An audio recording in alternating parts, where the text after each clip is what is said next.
তো বন্ধুরা, কেমন আছো তোমরা? আমি তোমাদেরকে বলেছিলাম যে আমি শপিংয়ে যাচ্ছি, কারণ কিছুদিন পর আমি কোথাও ঘুরতে যাব। তো দেখো, আমি আজকে যাচ্ছি পুরী। আমার একটু পরে ভুবনেশ্বরের ট্রেন আছে। তো আমার সঙ্গে পুরীর গোটা ট্রিপটা তোমরা দেখো। দিনটা ছিল 25 ডিসেম্বর 2025। আমার একটা স্বপ্ন পূরণের দিন, কারণ আমার অনেক দিনের ইচ্ছা ছিল জগন্নাথ দেবের দর্শন করার। ফাইনালি আমার যে ইচ্ছাটা পূরণ হচ্ছে, ওটা ভেবেই আমি ভীষণ খুশি ছিলাম। আমি আর মা যাচ্ছিলাম জগন্নাথ দেবের দর্শন করতে। পুরীতে যাচ্ছিলাম। ওখানে আসলে আমার একটা সেমিনার ছিল। তো রথ দেখা কলা বেচা দুটাই হয়ে যাবে, তো এই জন্যই আমি ভেবেছিলাম যে যখন যাচ্ছি সেমিনারের জন্য, ভুবনেশ্বরে সেমিনার ছিল। ভুবনেশ্বর থেকে পুরীর দূরত্ব খুব একটা না, তাই আমি ভাবলাম যে ভুবনেশ্বর থেকে পুরীতে গিয়ে জগন্নাথ দেবের দর্শনটা করেই আমি আসি। তো দেখো, যাত্রাটা শুরু হয়েছিল নিউ জলপাইগুড়ি স্টেশন থেকে, এনজেপি স্টেশন। শিলিগুড়ি থেকে আমি ভুবনেশ্বর যাচ্ছিলাম। আমার এই 2:30 নাগাদ ট্রেন ছিল। তাই ফটাফট রেডি হয়ে নিয়ে আমি আর মা সমস্ত ব্যাগ প্যাক করে যাচ্ছিলাম। আর অনেক লাগেজ ছিল, উঠতে ভীষণ কষ্ট হয়েছে। আর এনজেপি স্টেশনটা এখন অনেকটা চেঞ্জ করেছে বলে, ঘুরে ঘুরে আসতে হয় বলে আরেকটু অসুবিধাই হয়। তো তারপর দেখো, আমি আর মা ট্রেনে উঠে গেছিলাম। ট্রেনটার নামটা আমার ঠিক মনে পড়ছে না, কি চারলাপাল্লি এক্সপ্রেস ছিল।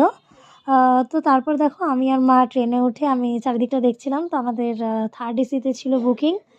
এখানকার তো ট্রেনের টিকিট পাওয়া তো খুবই কঠিন। আমি তাও 60 ডেজ আগে ট্রেনের টিকিট বুক করেছিলাম বলে আমারটা কনফার্ম হয়েছিল। তো তারপর দেখো, আমাদের ট্রেনটা ছেড়ে দিল। আর আমরা চলে পড়লাম জগন্নাথ দেবের দর্শন করতে। জয় জগন্নাথ।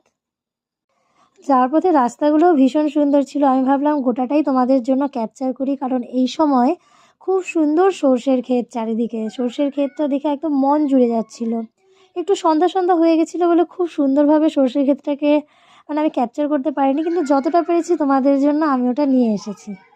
এরপরে ভুবনেশ্বরে নেমে, ভুবনেশ্বর থেকে পুরী, ভুবনেশ্বরে কোথায় কোথায় আমি ঘুরেছি সব কিছু আমি তোমাদের সঙ্গে অন্য ব্লগে কভার করব। তো তোমাদের সঙ্গে কথা বলতে বলতে দেখো, তখন প্রায় অনেকটা রাত হয়ে গেছিলো। তো আমি কিছু খাইনি। তো মা বললো যে পেয়ারা আছে, পেয়ারাটা খেয়ে নে। আর কি বলো তো, আমি লং জার্নিতে না খুব বেশি ওভার ইট করতে পারি না, বেশি খেলে আমার খুব অসুবিধা হয়। আর যে ট্রেনটাতে আমরা যাচ্ছিলাম, ট্রেনটা ভীষণ পরিষ্কার ছিল, যাওয়ার ট্রেনটা খুব ভালো ছিল। তারপর রাতে খুব একটা খাইনি। তারপরে এই রাতটা কোনোভাবে কেটে সকালে আমি ভুবনেশ্বর পৌঁছে গেলাম। তো এই তখন ভুবনেশ্বর পৌঁছে গেছি। আর অবশ্যই পৌঁছানোর পর অনুভূতিটা একদম অন্যরকম ছিল, কারণ খুব খুশি হচ্ছিলাম আমি যে অনেক দিনের ইচ্ছা পূরণ হবে, জগন্নাথ দেবের দর্শন করতে পারবো। তো আমরা নেমে গেছি ভুবনেশ্বর স্টেশনে। এখন আমি যাব আমার কাজে। দেখো।